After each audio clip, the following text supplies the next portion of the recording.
Hello guys, good day. So naako karon diri sa inyong atubangan para mag-share sa word ni Lord. So akong i-share sa inyo is about the anointing of the word of God. So bago na ko ni padayon, bago na ko ni palalom mga topic na to, gusto na ko may balaan ninyo who is the person behind of every fresh revelation. Who is the person behind ani nganong makasabot ta, nganong makakuha tag idea mo, makakuha tag wisdom, knowledge gikan kay Lord.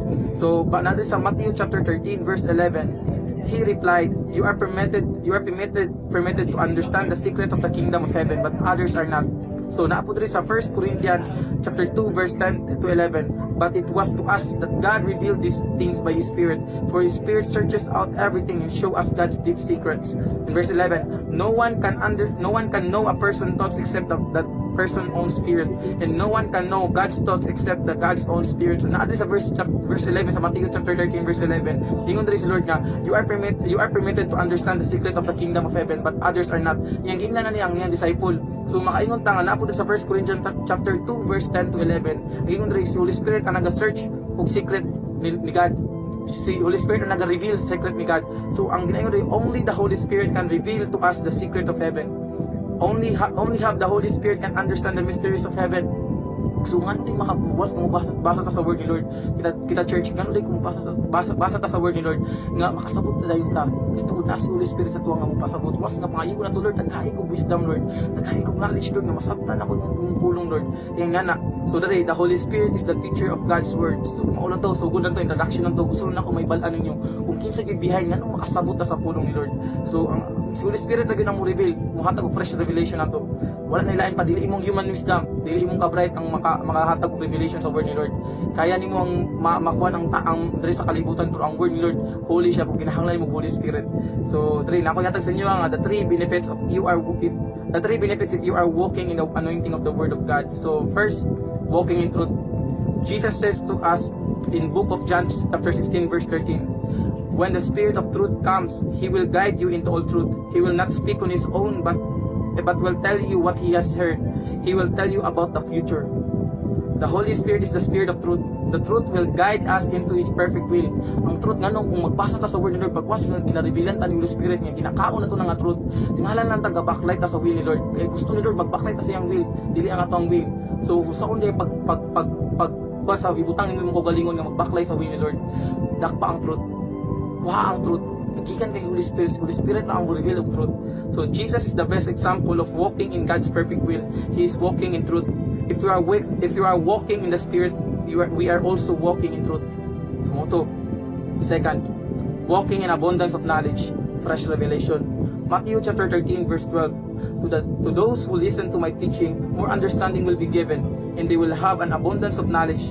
But for those who are not listening, even what little understanding they have will be taken away from them. So ang ginaingon diri, only the Holy Spirit can give us the wisdom, understanding and knowledge to get fresh revelation.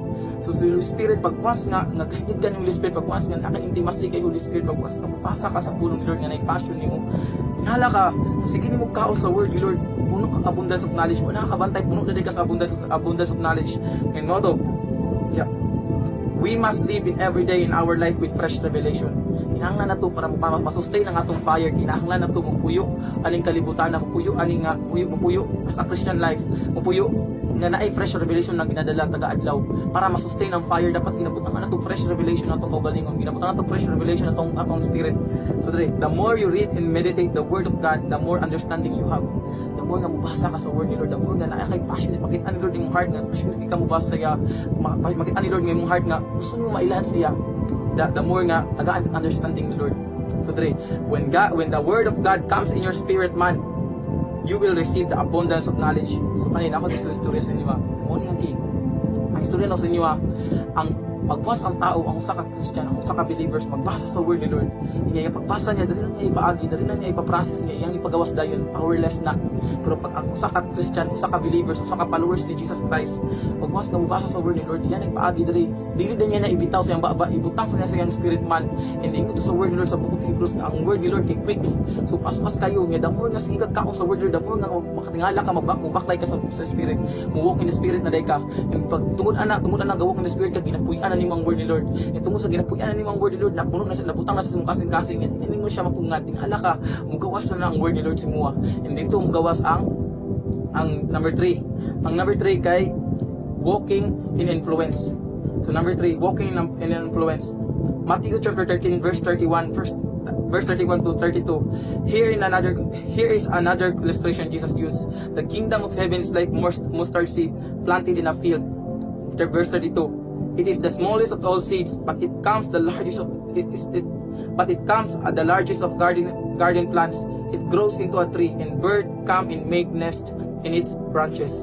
If you live in the Word of God, you will find yourself walking in the Spirit.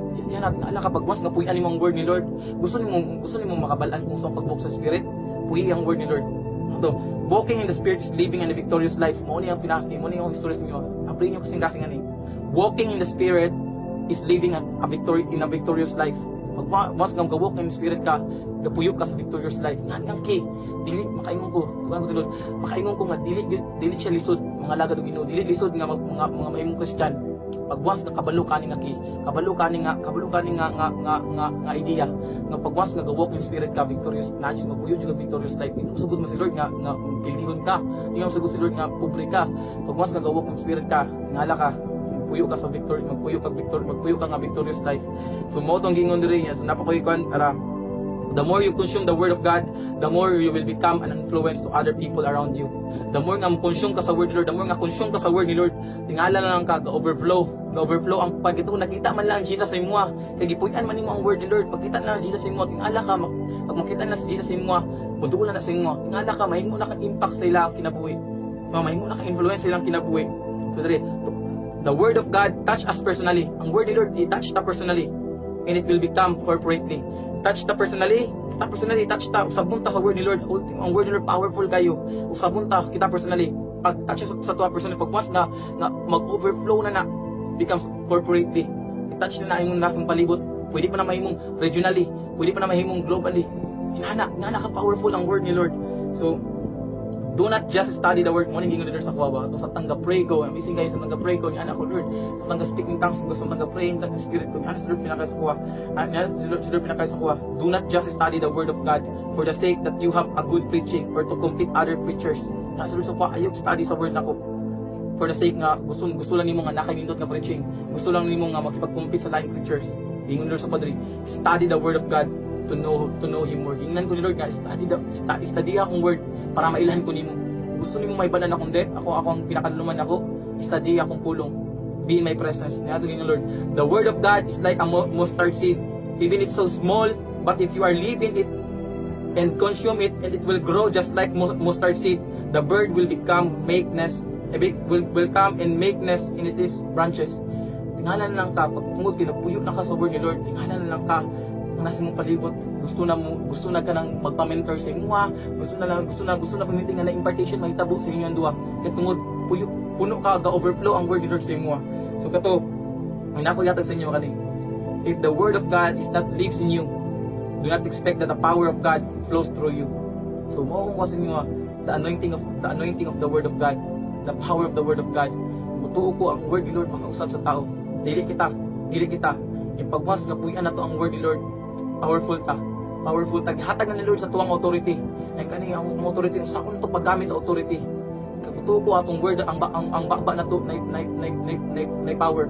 The more nga musa tong istorya na power na mas mahimong powerful ta. Pagwas nga puyo ta, buhi ang word ni Lord sa tong kinabuhi.